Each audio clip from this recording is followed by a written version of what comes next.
Right, so thank you all for coming. So this is an engagement event that allows for members to ask questions, but also understand where the bus strategy work fits in with the wider work of the Combined Authority linked to the local transport connectivity plan, and also the other work we're doing around buses, around our bus service improvement plan, but also moving forward around our investigation around what works with regard to the frameworks, whether that's franchising or enhanced partnership, and how we're looking to do that and take that forward. At the back end of the slide, there is a timeline that allows more information around what's the packages of work that we're trying to do, but also the timeframes that link to. What I will do is to save people from having to scribble down or trying to read text, etc. I will circulate the slide after the meeting so that everyone can see those slides. Also, as I say, this is an opportunity for you to ask questions, but also if you think of any questions that you may have that subsequent to this meeting, I'm more than happy to either take those by email or ring me or make contact. Again, I'm more than happy to take those. I'll be take it forward. The consultation was launched on the 13th of January. It's out for 6 weeks. We're looking to take the revised strategy to our Transport and Infrastructure Committee board in the March round, to the back end of March. Mindful with the caveat that depend on the number and quantum, but also the feedback we get from members and the general public on our bus strategy going forward. So just before I get into the presentation, I just wanted to outline the purpose of the strategy. The strategy is the high level document that underpins takes us from the local transport connectivity plan and outlines some of the high level principles we're trying to get to with the bus strategy, which I'll take you through in a minute. And then ultimately it then allows us to work out how we're going to deliver that. So that's through our bus service improvement plan, but also through the framework, etc., and also looking at how we engage with government. So if that's okay, I'll just take us through some slides, and then at the end, there's a chance to ask questions. Is everyone happy with that? As a way forward, I will get started. So, hopefully, can everybody see my slides? Is that okay? I am aware that I can only see one person on the screen. So, Councillor Smith, are you okay if anyone has anything to raise with me in case I miss people going forward? That'd be great. So, but just quickly to go through the presentation, what I'm looking to go through with regard to the meeting is we're looking at the local transport connectivity recap, looking at how we're developing the bus strategy, what it means, what timeframes are, and then as a opportunity to ask some questions. So just a quick recap around where we are with the local transport connectivity plan. All strategic transport authorities are expected to prepare a update to local transport plans. Government have told us that we need to do this as a matter of course, and because a number of local authorities haven't updated theirs for a number of years. They're meant to be updated every 5 years. A number of authorities haven't updated theirs, and over the last 10 years. We are in a slightly different position. We updated ours in January 2020, and I've come to both City and South Cam previously to outline why we're updating our plan. We are the guidance for the local transport plan was due out in autumn 2022, and even by government standard, this is quite a delay of and a definition of autumn. We are awaiting.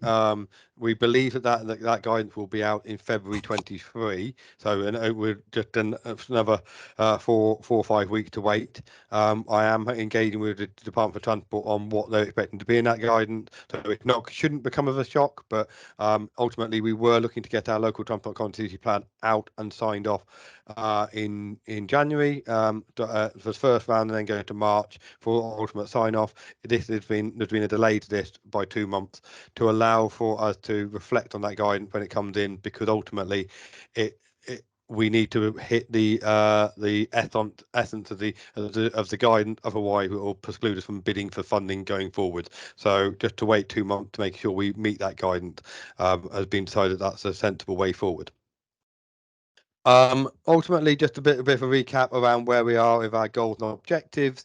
The bus strategy underpins the is a source document of the LTCP, and you can argue that it helps her to deliver the majority, if not all, of these goals and objectives. So you've got the high level productivity, connectivity, health, climate, environment, and health and safety element. You can argue that all of those are covered up with the bus strategy, but also if you go down each of the individual objectives that underpin those, the bus strategy and getting a good bus net strategy and a good bus network associated with it helps us to deliver against some of those key objectives. So even if you go down the route of digital, actually we need to improve our digital connectivity to allow for the information to be provided, but in a better form for the travelling public. Also allows us to make better decisions with regard to networking and etc. So I think on each of those individual items of our goals and objective, the bus having a good efficient bus network and available for all, I think underpins all of those goals going forward. But just specifically on the bus strategy now, is we have 5 goals within the bus strategy itself. So we need to try and attract car users, we support sustainable growth, and then that ultimately will help us to protect the and enhance the environment, support community health and well-being, and opened up opportunities for all. I think the key consideration is we need to look at a bus, having a reliable bus service that people can rely on. Accessing key destination is a key component, because ultimately everybody should be able to access those key destinations, whether that's for retail, whether that's for employment, education, skills, leisure facilities, anything that improves their quality of life. It should ultimately the bus should be able to be accessed that or allow you to then access into key exchange points. So the next day, sorry, is the realization of these goals. So we're looking at providing a comprehensive bus network, better connecting people to places, to access across the region and beyond. Integrating into a planned transport network. So there's no point in having a good bus network that takes you from the middle part of your journey, so you can't get to the end points, the first and last mile. So allowing those and having those interchange points. So it is also looking at links to our rail network. So I think the very simple thing is we need to be able to plan our bus network so that when a train arrives, people aren't then waiting around the interchange point for 20-30 minutes or beyond to actually then connect to the train network and vice versa. So I think that's the key. We need to work closely with our operators, both bus and rail. It needs to be affordable and with a simplified fare structure. And for example, I've been to bus operators last week around the need for multi-operator ticketing at the moment, because you can get on the one bus and actually you need to interchange and go on to 2, and you should be able to have a through ticket and make things as simple as possible. You get on it, one fare, and make it as easy for the end user as possible. There's also looking at low emission vehicles. So things, for example, Stagecoach and ourselves and GCP have been involved in securing funding for 30 low emission vehicles for the park and ride route. We're looking to expand that, so that 30. How do we do that in a sustainable way? But also then we need a depot to make sure that we can do that going forward. Next one is around a more understandable bus network. Again, going back to the fair, but also make it as easy as possible. So apps are a great thing. My children probably think I'm a bit of a dinosaur, but actually I can use that, but actually it might not be appropriate for everybody. So we have to make sure that what we are providing, that information, is understandable for the end user, and we make it attractive as possible. And if that means that we have to do it through various forms, so be it. We just have to make sure that that's appropriate for the end user and make it as easy to understand as possible. But also it goes back to the actual services themselves. So make them faster, more punctual, reliable, And where possible, we can introduce bus priority measures to allow the buses so they don't get caught up in traffic and they aren't sat there. They're one impacting on the environment, but also impacting on the punctuality of those services. So we need to look at those key pinpoints. That's where we link back to the bus service improvement plan, but ultimately looking at punctuality, and so people can rely on the bus as a way forward. Then you've got the high quality passenger waiting facilities. It's very easy for me to stand here as a white middle class male and say, oh, what waiting facilities are adequate in the majority of places, which I personally don't think they are, but I could say that. But actually, is it appropriate for a female? Is it appropriate for the young people? Is it appropriate for old people? For disabilities, etc. So we need to make sure it is a network that's okay and accessible for all. And actually, we need to make sure those when we do assessment, they are done from the various angles and make sure they are covered off, and we make sure they are fit for purpose. And ultimately, we need to drive good quality performance and satisfaction among customers. Ultimately, for two reasons. One is the fact that they will continue to use the bus network, but also will allow us to then attract more bus users and try and drive actually more bus routes, etc., make them more sustainable, etc., going forward. Ultimately, it's our aim to double passenger numbers based on 2019-2020 levels by 2030.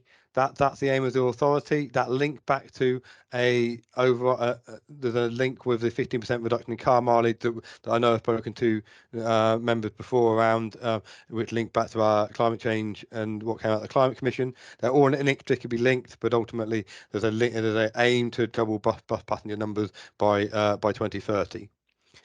Ultimately, less traffic and congestion will attract car users to buses, but also we need to make sure that the better infrastructure, both for the buses to travel on themselves, but also allowing people to wait in convenient locations, as I touched on before. This is quite small. It's in the strategy. Do you want questions as we go, or do you want questions at the end? I was going to do them at the end if people don't mind. At the end. Yeah, fine. Yeah. Sorry. Sorry about that. Can everyone see that again? Sorry. Is that okay, Anna? Sorry. So yeah. So we're sitting on. That's the one. That's what you want. Yep. So yeah, so the aim of the bus strategy is to pin it down into easy, attractive, and convenient. This is within our bus strategy. It's a lot of words, and so I've taken you through the essence of it. This is available on our website and within the document itself. I think there's probably some nuances in that we probably need to update, and any feedback from members on that would be really helpful. Ultimately, in order to deliver the bus strategy, I think there's four key areas that we need to focus on. One is about continuous cycle of passenger growth and service improvement. So that's a continuous service investment allow for the service improvement, which increases use, which ultimately will hopefully increase revenue, more viable services, reinvest in the services, and so hopefully that's a circle we want to get into. That's a positive way of thinking about it. What I don't want to do is get into the negative spiral of actually with service reductions, etc., and go back the other way. We want to try and encourage more use, etc., going forward. We need to look at the best operating model for provision. So that is the combined authorities working on the framework around what is the best way to make this step change going forward. So we are reinvigorating the work we're doing on franchising. I'm not going to say in this meeting that we're going to commit to franchising, because that will prejudge the outcome of the work. But we are looking at the franchising as a way forward, and actually doing the due assessment around the value for money for franchising versus enhanced partnership. But we are reinvigorating our work in the franchising arena. We're also looking at partnership working. So in the short term, there's a lot of work being done with our operators around trying to understand where the short-term issues are, trying to alleviate those, working with our partners, whether that's Whippets and Jews, whether that's Stagecoach, whether that's A2B, all of our operators, to understand what those concerns are, how we can address them in the short term, so we don't lose our passengers and lose those services, and disconnect our services, our communities from our local employment centres or whatever that might be in the short term. But ultimately, we also need to build those partnerships to allow us to deliver the operational model. And finally, the point around integration, we need to make sure that we are integrating our buses are key, but ultimately they are one component part of our transport network, and ultimately there are other parts of the network that we need to consider: active travel, cycling, walking, and links. Also thinking about rail, as I've spoken about before, but also it's looking at our planning of our network. So working closely with our local planning authority to make sure that we are into making sure that buses can get into our new estates and can be and don't have to stop a long way outside estates, where I have known in previous experiences that that's been the case. So there need to be an ability for the bus to access our communities. And the final slide before I do move on to questions is there are, in my understanding, there are seven key elements around the taking forward the work we've run our buses. So there's the local transport connectivity plan. So that is around the getting sign off of our local transport plan at the May-June round of meetings. The bus strategy, as I said before, will hopefully, depending on the consultation, we'll get positive feedback, and that will go. The aim is that to go through the March round of meetings. If not, that will also go with the LTCP in the June meeting. We're looking to develop our bus service improvement plan, which is how we deliver our strategy. So previously we had feedback from DFT around not necessarily being ambitious enough around our BSIP. So actually we need to be pushing the boundaries around our BSIP. So part of that will be we're going out to consultation with operators in the April period and seeing what they want to take us forward. But also it'd be good. What I want to do is to understand from our Transport Infrastructure Committee, but also from members around what they want to see in our BSIP, which are some of the small quick wins, but also some of those bigger issues that we need to address in our local communities. Then we're looking at a network review, which is looking at our current network, both commercial and subsidised, around and how we deliver those services. So is it appropriate what we got our current network? I would say no. We need to look at what is the right network for Cambridge and Peterborough as a whole. It will be different. The different solution for different areas. So what we do in Cambridge and Peterborough, Cambridge and Greater Cambridge area will no doubt be different to what we do in Fenland, but they need to be inextricably linked. But ultimately, how we deliver those options going forward need to be looked at through our network review, and that is linked to cost per passenger journey is a key component, but also it's looking at accessibility, looking at deprivation, looking at social exclusion, and various layers and indices to take that forward. There's also we'll need to go through the re-procurement and re-tendering of services, which will come off the back of the agreement of the network review. So we'll need to do that in November in order to inform our budget setting process for the following financial year. The next piece is around franchising. So I'm not saying that this. Please don't misread this slide and say franchising will be done by the 10th of May.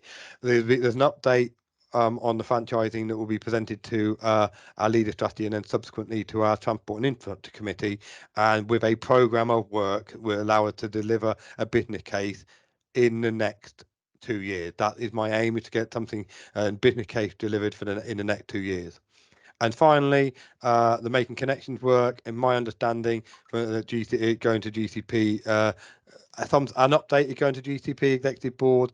It will in June, but ultimately we'll need to take something to our various level of governance, and there will be a whatever decided by the GCP following their consultation will impact on where we go with buses going forward.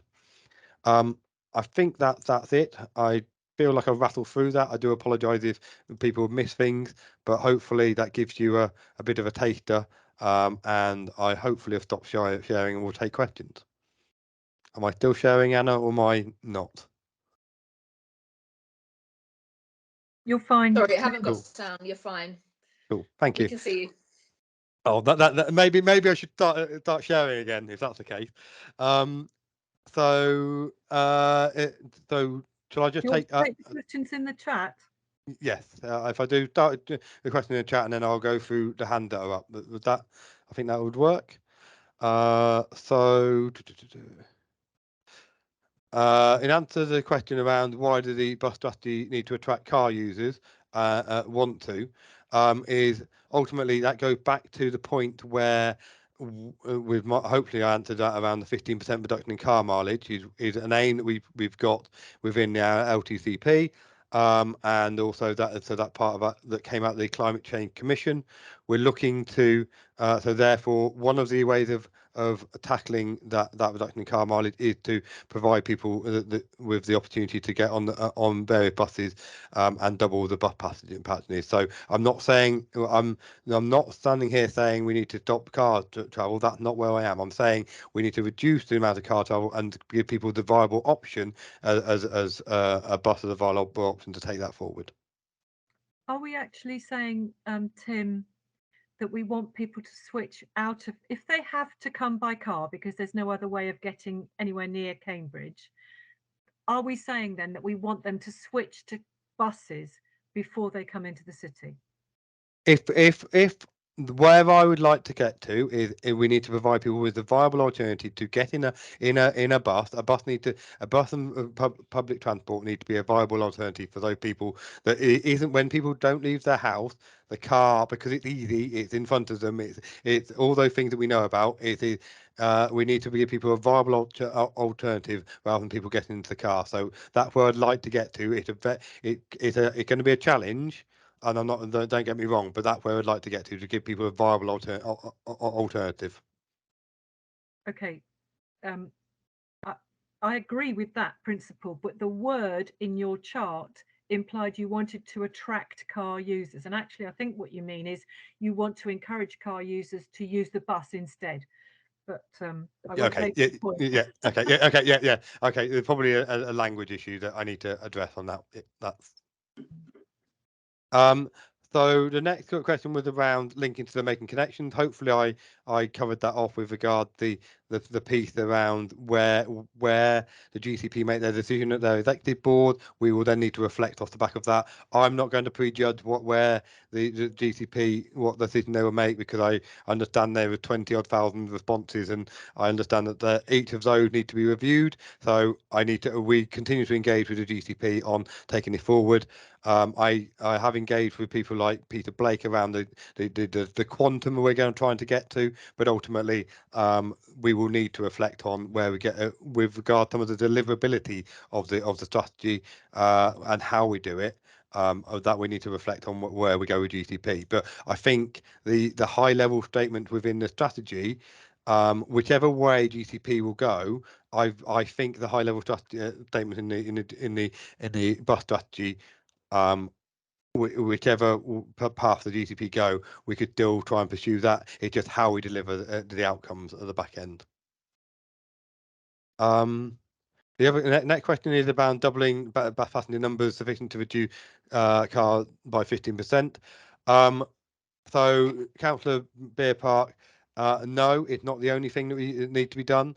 We currently got WSP, who are a consultancy, looking at the various options around how what we need to deliver, what are the options, and putting those towards members around what are the options to reduce by 15%. So it isn't. You've got the adverse effect, or you've got the population growth will come on top, so therefore it will be above 15%.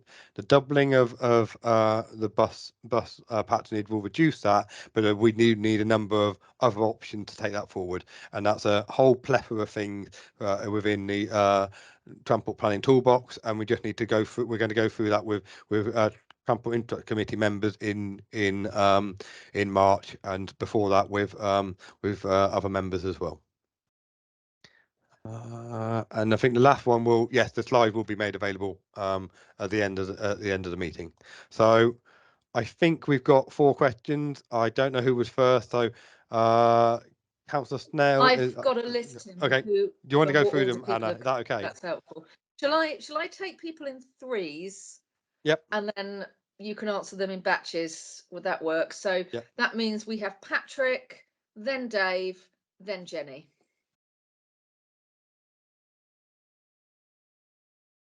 We can't hear.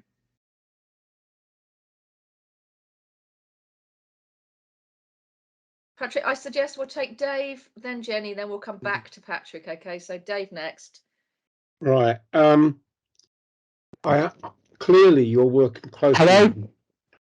Clearly you're working closely with the GCP. Can I ask, how close are you working with them? Because the GCP have just put out the bus routes for Cambridge and South Cambs that they've consulted on. And I want to know, how are you going to intermix with that? Are you meeting together all the time, or are you working in separate units? Are WSP being paid twice for the same job because they are involved in a lot of the design of the roads and the buses?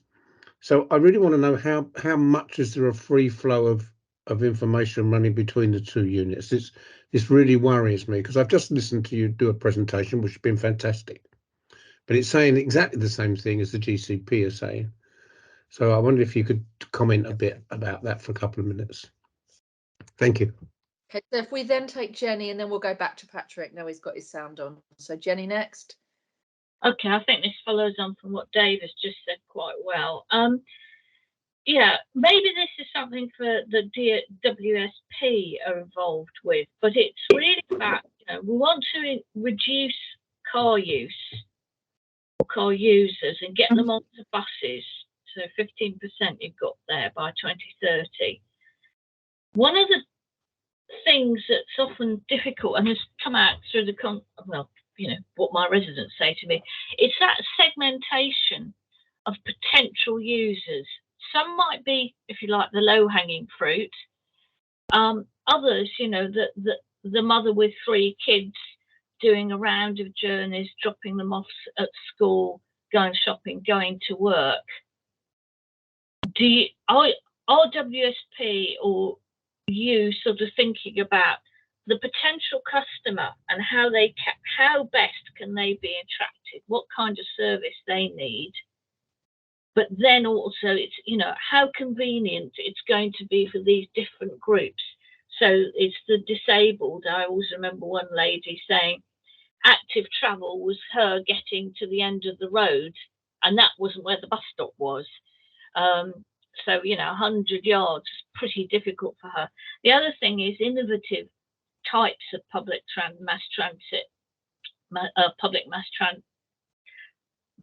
public transport. But what about things like the ting taxis, shared taxis, that might attract some of those users, potential users? Thank you. Patrick?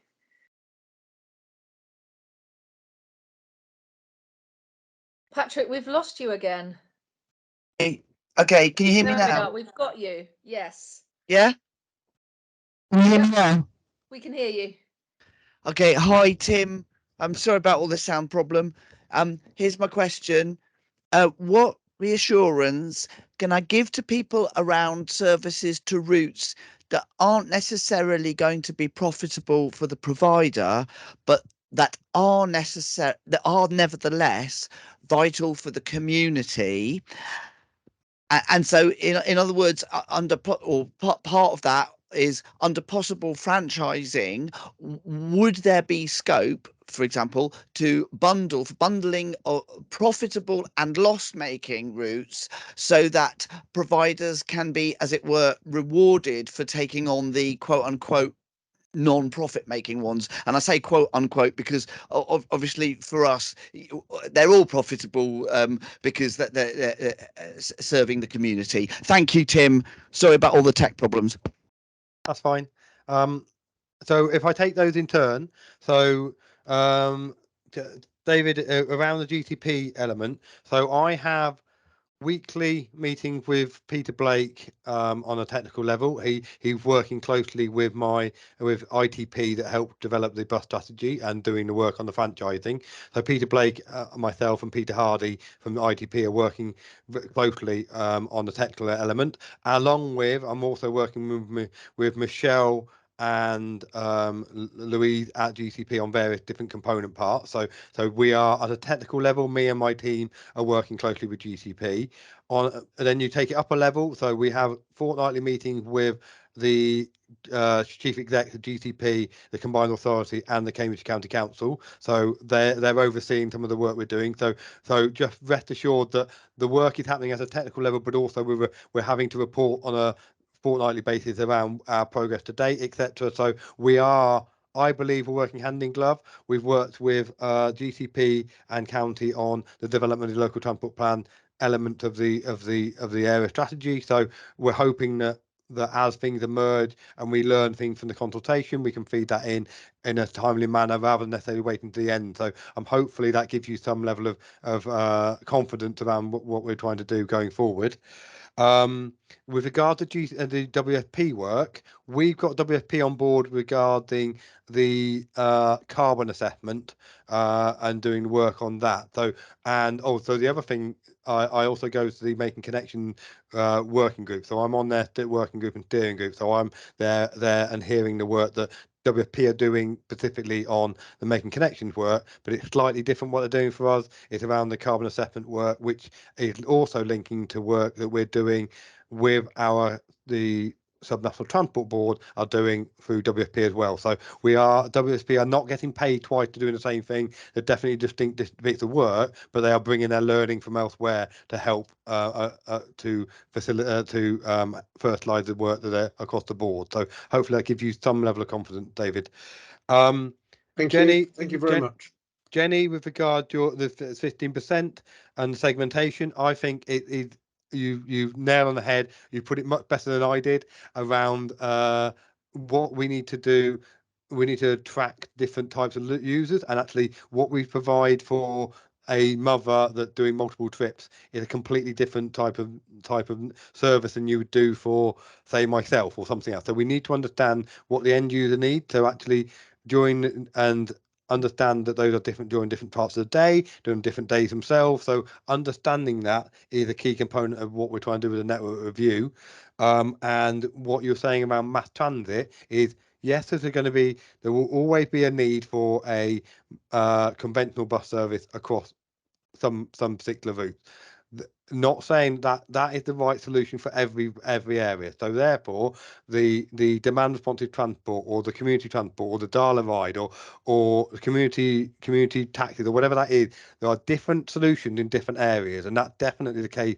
I'd say that's the case everywhere, but especially in Cambridge and Peterborough, where you've got Cambridge, you've got South Cambs, you've got Fenland. The demographics and the geography, they're completely different, and therefore we need the right horse for the right course. So that part of where we need to get to in part of the network review. And then the last question for this round was from Patrick. You're exactly right about franchising. So we need to. There'll be the profitable routes, and there'll be the routes that we need to continue. We are having to subsidize. There have been discussions at our board, but also at committee around our continued support for them as those routes that need to be subsidised.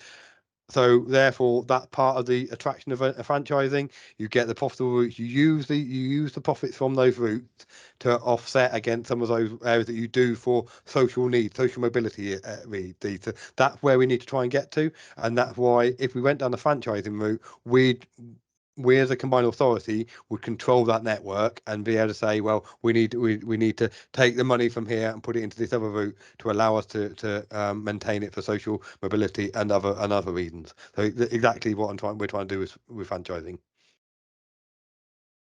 So I've got the next three questions on here, and just before I take them, yes, if you watch the recording of last week's board meeting, one of the challenges that we faced in presenting the various transport plans that came through that was exactly that. Well, some of these don't look very profitable routes, but of course you don't just calculate the importance of a route by whether it makes money, you calculate it by how it serves its communities. So so I've got Katie, then Sam, then Cameron, and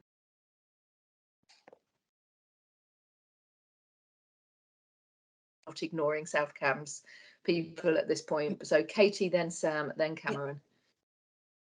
Thank you, Tim. I think some of the other questions, it's sort of been answered already, but Cambridge City, we subsidise 2 night bus routes and 1 Saturday bus route, and it's when we eventually speak about more detail, I hope that they can be picked up by the combined authority, who are the Transport Board and should be covering those.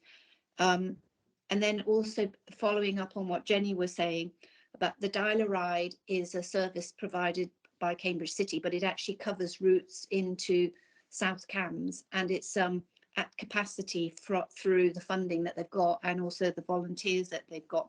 But they are facing inflationary expenses, which is hitting them quite hard. And I know you've mentioned Dial-A-Ride that needs to be taken into consideration going forward, but can they need to be supported now so that they continue to be in existence when this strategy comes through. So is there a way that they can have more support now? Thank you.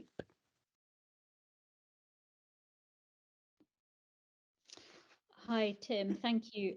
Sam. I guess my question is about credibility, really.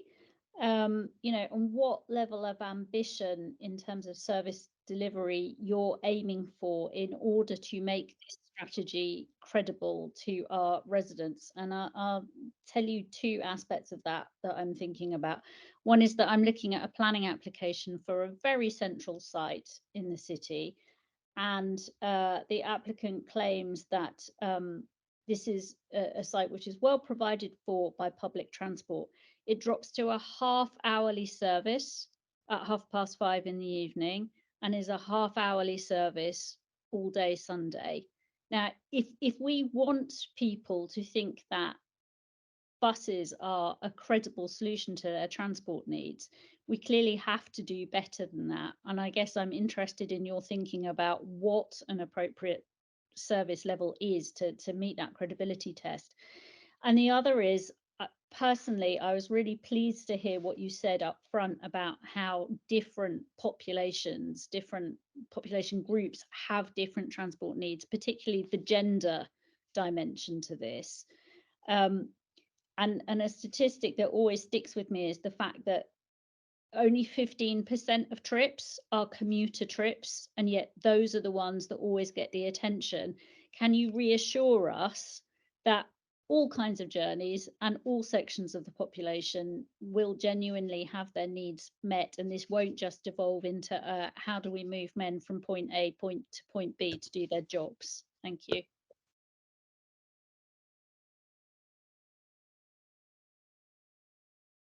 Cameron? Thanks, Anna. Thanks, Tim. Yeah, follows on a bit from what Sam's just been saying. I wanted to talk about schools and colleges. So the number 18 bus, which takes people from, well, it does various journeys, but in the morning it will take some people from Newnham in Cambridge, which is the ward I represent, to Comberton Village College, and then supposedly takes them back again in the afternoon. But actually, when it was recommissioned, that afternoon service was missed out, and a lot of young people were actually left stranded at the end of the day with no bus service. So obviously this is a detailed example and you're not looking necessarily at detail at the moment, but just wanted to ask, firstly, in the short term, what can be done to improve these services, because now that afternoon service has been brought in, but actually it's still really unreliable, as is the morning one, people going to Comberton Village College. So how are you going to make sure these really important services are reliable now, and then also longer term, what are you going to do to make them more sustainable? Thank you. So if I just take those three questions. So with regard to Katie's one, around Dial-A-Ride, with the support, with the needs of support, I think most of these answers are going to be very similar. Is please contact me around and get the City Council to contact me around what the level of service is, what the financial support is required going forward, because we cannot be in a position where we lose critical services. So have that conversation, probably not in this forum, but get the detail, to understand it and see how we can take that forward. So I'm open offer there to Katie around get those and understand some of those concerns. Sam, with regard to credibility, I totally agree. Applying the application half an hour after half past 5, and no Sunday service is not credible. So what about people that want to travel? There is a bit around the jobs in that. So ultimately, you can get to your job, but how do you get home if you work after 5:30, or if you work in an evening? How do you get to evening appointment? How do you get to anything you want to do in an evening? So it's very easy to say, and at the moment, because where we are with around the commercial bus services and particularly some of our operators, they don't see the need to put those services on because they don't make money. Therefore, we need to be given the opportunity to step into that void to provide that service, because I think there is a demand there. There's a demand that actually which we need to serve. Ultimately, either people don't use those services.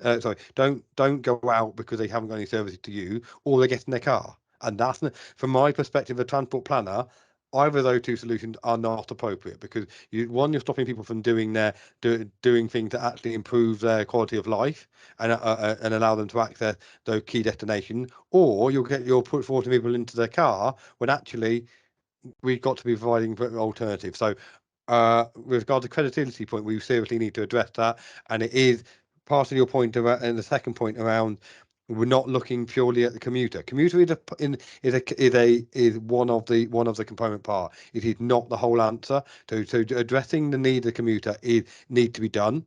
Don't get me wrong, but ultimately, as you say, there's 80% of those other trips that also need to be addressed. It's not just purely focusing on those traditional, old-fashioned peaks of pre-COVID, where we worried about people that were travelling from 7:30 till 8:30 in the morning and coming back, etc., in an evening. So we need to understand how we provide a bus service that may be slightly different throughout the day for different types of people as we go forward.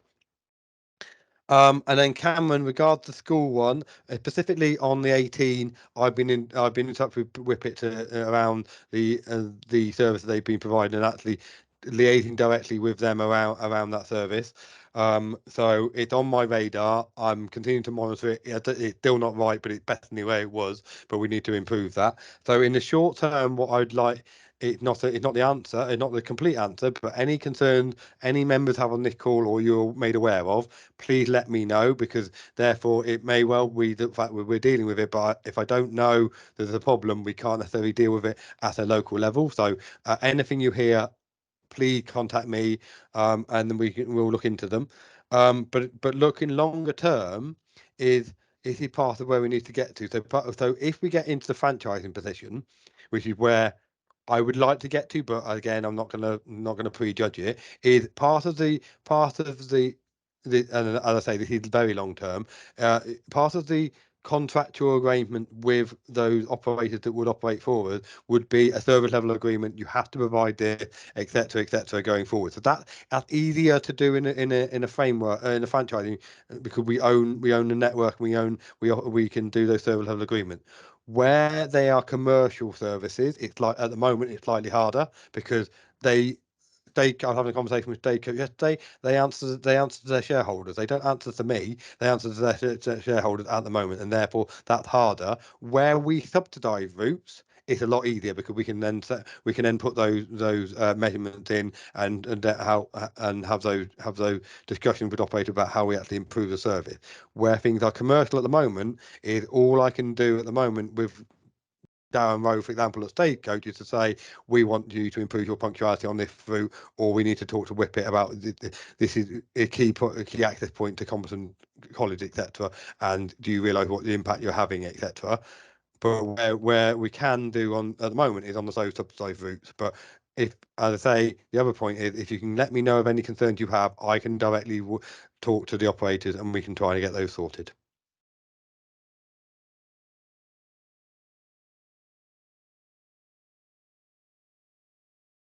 And is there anybody else? Thanks, Tim. Now you're all, yes, there are 3. So you're all pixelated, which makes me think it's probably me, but I hope you can hear me. So I have 3. I have Helene, Aidan, and Anna. Hi there. Hello, it's Helen. Helene, do you want to start? Yeah, hi there. Hello. I have a few questions, please. Quite recently in Camborne, we had a public meeting with Stagecoach, and there were many residents that turned up, mostly from Camborne, but also from the villages to the west of Cambridge.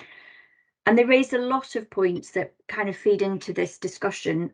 Some were quite general. People were talking about things like infrastructure at bus stops and feeling safe. They were speaking about the need for seating, lights, shelters, making sure that pathways were lit and that people felt secure walking to the bus. Then there were a lot more specific things, but one of the things that kept coming up was this reliability point and confidence.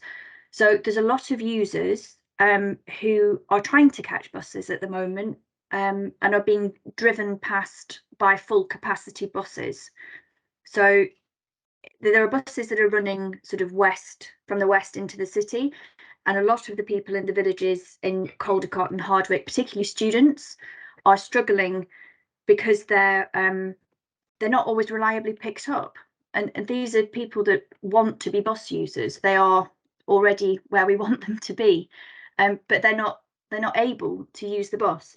And at some points that it also applies to people in Camborne that the buses are so full that they just drive past children at bus stops. There were a lot of young people there that were speaking about their disillusion. One young man just sat there with a very sad tone of voice and said, "I have been late for college every single day this week." And that was because of the reliability and the quality of the bus services. And I think it's a general point, but if we want to sort of retain these people as bus users and to continue to have community, the community to believe that bus services are an option, we really need to work on what's actually happening at the moment. What else was mentioned that might be useful? I just wanted to, there's a specific thing to Camborne, which is the 905 bus, which is, it's no longer going to Camborne anymore, and that affects a number of residents, but perhaps I'll email you about that directly. But I also just wanted to clarify, or just have confirmation that the buses that were sort of patched, back for want of a word, the Stagecoach buses that got a patch in the autumn, are they secure now in the sort of medium term now? I just wanted to have that confirmed so we could feed that back to residents. Thank you.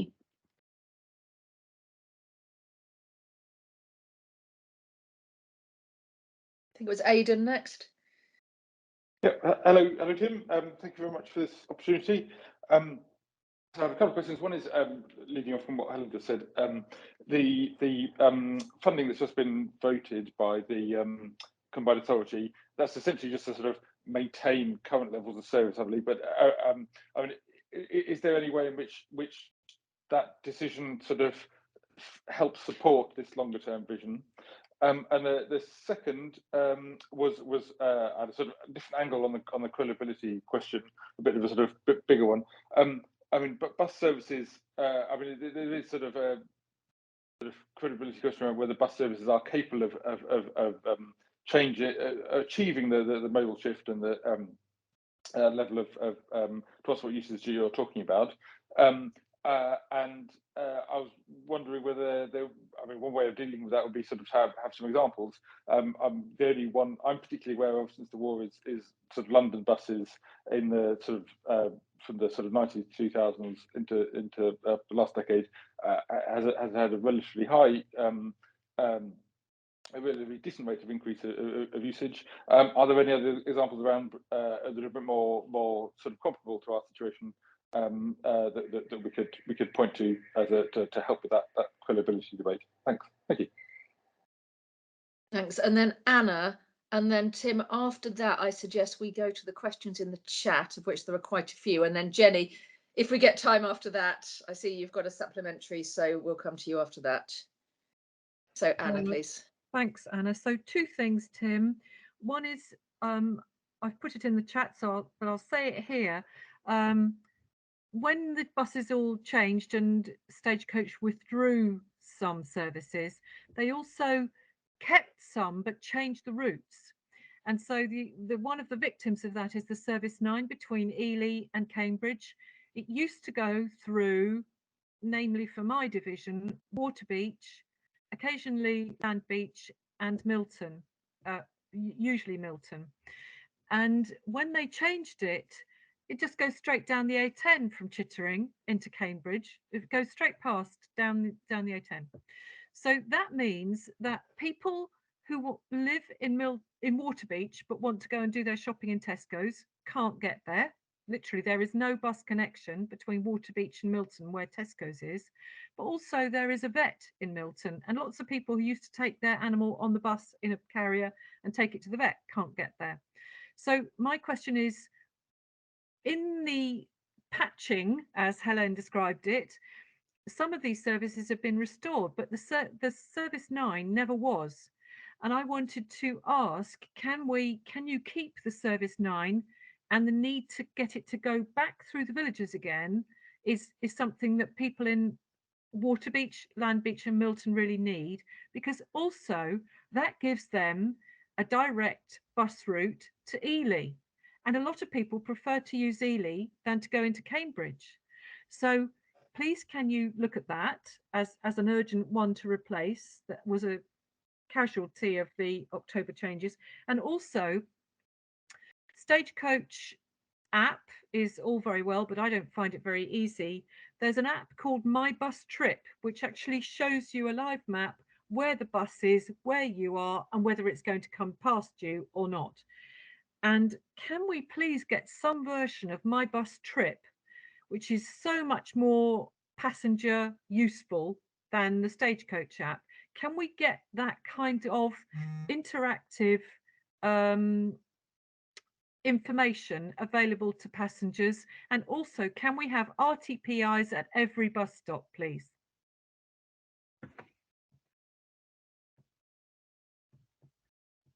I think I've got those. So starting with Helen's point. So I think in general the 905. Please contact me around the 905, and we can look at that together. But regards to some of the other issues you outlined is, so exactly your point around the young users is they're the people that we want to. I'm not saying I don't want to capture all, but young people, if we capture them young and actually give them a service that is reliable, etc., they might not necessarily look to the car, but we need to give them the option, and it needs to be reliable, and as you say, doesn't need to be late. One bad experience is bad enough and put people off using the network, let alone, as you say, a whole week worth. So it definitely that's I'll take that on board. What we need to work with operators at the moment to make that sure that can be covered off. The infrastructure around safety, seating, lighting, yes, it's a key component to me, as I said, is I've spoken to Anna about this on a number of occasions around the impact that the transport network has on people's health, and that mental health, physical health, etc. It's a bugbear of mine, having the right location, and so that's a key component that I needed to look that I wanted to look at, and therefore it will be part of the strategy going forward. Aidan, with regard to the point around the service levels, is that will be part of our network review and will be inbuilt into that, and how we maintain the so your comment around maintaining the current data quo with the agreement at board, that's where we want to get to. But then you go into the network review, and that it goes back to the fundamental question: is if you were going to design a bus network from scratch, would you design it like it currently is?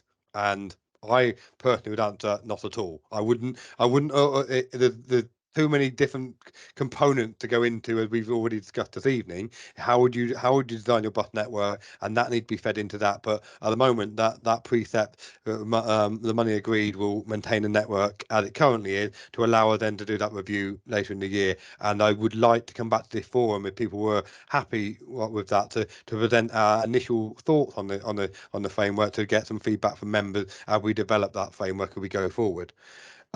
The other point that you raised, Aidan, was around the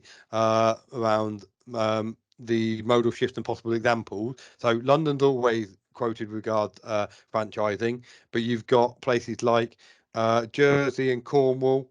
They're key good examples. You've also got West Midlands are doing work, Manchester, but I would argue that actually the Cornwall and Jersey examples are probably more akin to us, because Manchester, you look at the demographics, etc., is it really the same as us?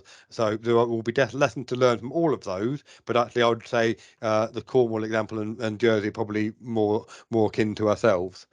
And then Anna, on your point around the Route 9, I'm happy to take that away and talk to operators around the routing and actually taking that forward. That links back to also what Helen was saying around the PAT, the 23, the 18 plus 5. So you had the 18 full services and the 5 partial services.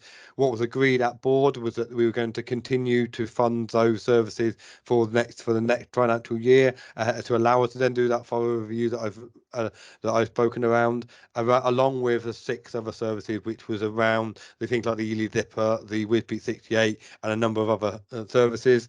And then the other thing with regard to the app is, I totally agree that we need to have a better Stagecoach app. I don't lose, because I just don't think it is workable. What I want to get to is an app that covers off all of transport on one app for the combined authority, and so that covers that will allow you to look at actually travel, it will allow you to look at the buses, it will allow you to look at trains, pull it all together into one place, so you have one place to go. That's where I want to get to. It's I don't think there's a bit of funding issue, but I don't think it's that difficult, because ultimately you've got my real-time trains give you the real-time rather than network and national rail services. So if you ever want to go on a train, go on real-time train, not on national rail. They tell you exactly where the train actually is. You've got the ones where you got the My Bus trip. You've got the actually travel route. We can all map it on. It should be relatively straightforward. So technically it shouldn't be difficult. It's just finding the funding, and I probably need to go away and talk to my members around how we do that. And RTPIs for every bus stop for the people who haven't got a smartphone.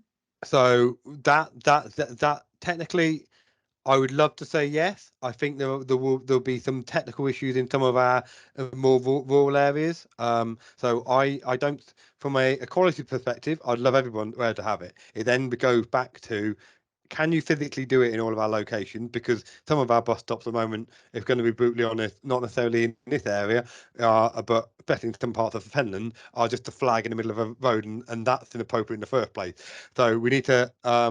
I think we'd like to get it in there. Have you got the connectivity in some of our areas? I would argue probably not at the moment in some of our more rural areas. It might not necessarily be the same case in travel to work area of Cambridge, but that's where we'd like to get to. But then it's the ongoing maintenance cost, etc. There are various elements to that, but it'd be nice to get there.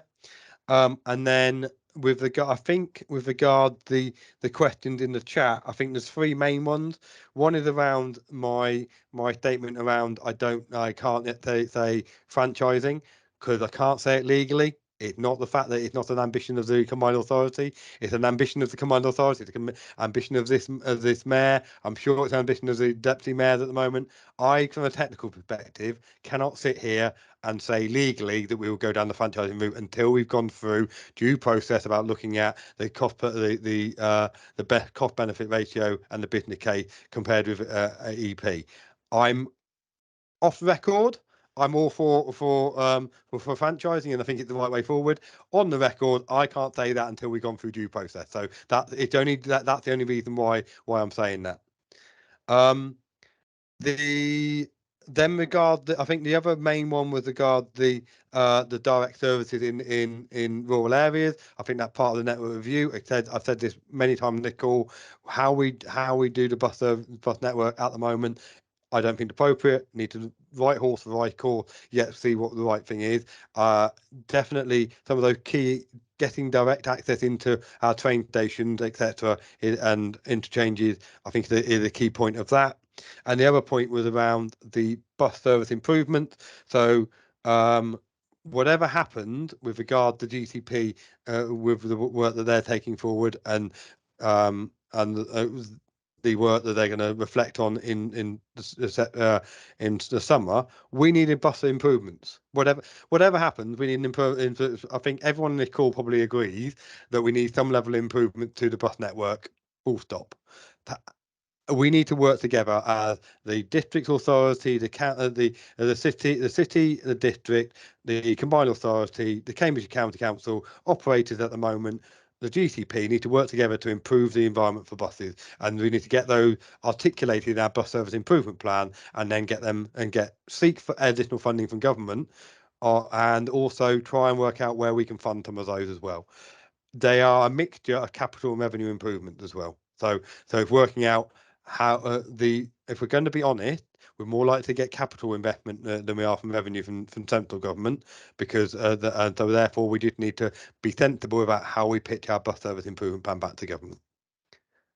I think that covers off most of the questions. I may have missed a few, but if I have, then I will. I'll take the questions away, and I'll get back and do a full review of those. Jenny, was yours covered off? It pretty much has. One was on funding, medium and longer term, and you've touched on that now. Perhaps we could talk about that more another time. And the other one was that it's again to do with the spatial diversity in this region and routing, and whether you need to look at having fast routes and slow routes, as it were, stopping routes. And I've put those both in the comments, so the meeting, the chat. So thank you.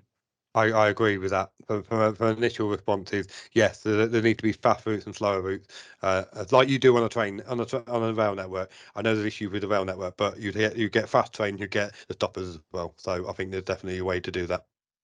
Thanks. And I'm amazed how quickly the session has gone, actually, and the number of questions. And I have to say, Tim is always a pleasure to have in a committee, because I don't think there's a question that he gets that he can't give you an incredibly detailed technical answer to. So thanks for taking this hour of grinning from us, Tim. And That's all right. The impression I get is there's probably an appetite for more of these sessions. There's a lot of questions here, so I don't know whether that's something that you can arrange and come back and talk to us all again. But thanks so I think so much. So just on that, and if members are happy, there's two things I'd like to come back on. One would be on the local transport connectivity plan, where we got to ahead of the sign up of that, and the second piece is around the bus. When we're doing the bus framework. And what I was saying around the framework sets the bit for the network review. So what I want to do is get as much input to myself and also Neil Byers, who just joined us, and he's going to look at how we do that, the mechanism. So I call it a big sausage machine, he's calling it something else, but basically get that sausage machine right, and then we put the meat through it and see what the outcomes are. What I don't want to do is get the outcome and then come to present those to you members and say, da-da, here's the answer. What I want to do is take us through the process from here to there and understand what the considerations are, what we're going to think about. Are we going to cost per passenger journey is a consideration, but also it's about access to healthcare, access to employment. Although the various layers, understand though, get your feedback, see which you think is a higher priority one, and then trying to develop that sausage machine.